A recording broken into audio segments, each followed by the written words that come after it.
I use my decision tree to help me quite a bit on identifying what skills need to be taught within the small group. So I take their iReady data, I take the classroom data that I've been collecting, and with that, I go down the decision tree, and does this person need support in phonics? Yes or no. So, and based on that, it'll place them in the focus groups.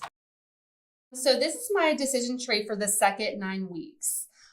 So this is based on their iReady diagnostic as well as the components that I look at within the classroom. So the first and most important thing that I look at is if the student has any special considerations. So are there discrepancies in the data from iReady with what they're doing into the classroom?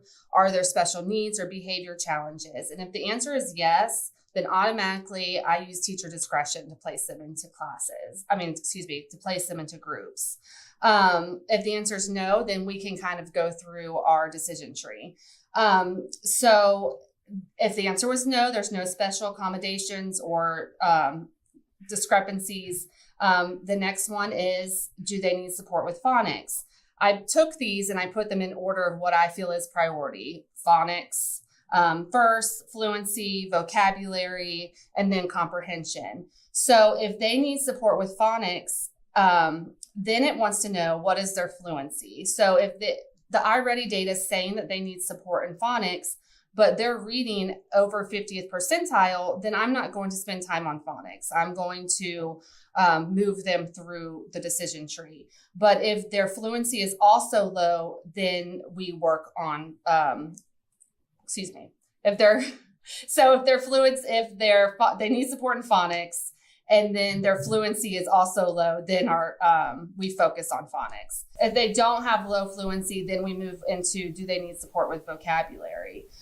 So if the answer is yes, they need support with vocabulary, then we work on vocabulary, and I throw in comprehension with that as well. If the answer is no, the student does not need support in vocabulary based on the iReady diagnostic, then they put them in comprehension and enrichment or just comprehension. The small group that I'm targeting for this is we're going to be looking at vocabulary. So all of these students tested out of phonemic awareness, which means that they weren't even given phonemic awareness questions because it's assumed by what they started with that they will be successful in that area. However, I have a student 4 and student 11 who it's showing that they need help in phonics. According to my decision tree, that's a priority over vocabulary. However, there is teacher discretion being used for a couple of these students. So one student, based on some behavior challenges as well as things that I'm seeing in the classroom, I have pushed her forward to the vocabulary group. I will also be monitoring her phonics within that group to make sure that we don't need to take a step back. Student 11, same thing, it's showing up phonics, but this student's fluency is above the 50th percentile. So the next step was to go, do they need support with vocabulary? And iReady is saying, yes, they do need support with vocabulary. So that student is also going to be pushed into the vocabulary portion. Student 1 does have special needs, and the student is being pulled currently for Tier 2 instruction in vocabulary. So I thought it fitting to put them in the vocabulary group as well. And then student 2 and 8 are just textbook, went through the tree. Vocabulary is where they landed on. Our curriculum gives quite a bit of great intervention resources, and so I pull a lot of that. I take what we're doing in the classroom and just scaffold it for the students that need it. If they're put in a vocabulary group, we spend more time on the weekly vocabulary.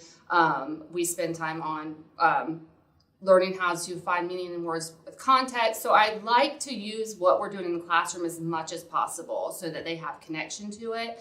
However, iReady does provide some really intensive help for when students need it as well. There's a toolkit that we can pull from that targets the areas that they need based on the iReady diagnostic, and just my teacher's tool bag, just prior experience.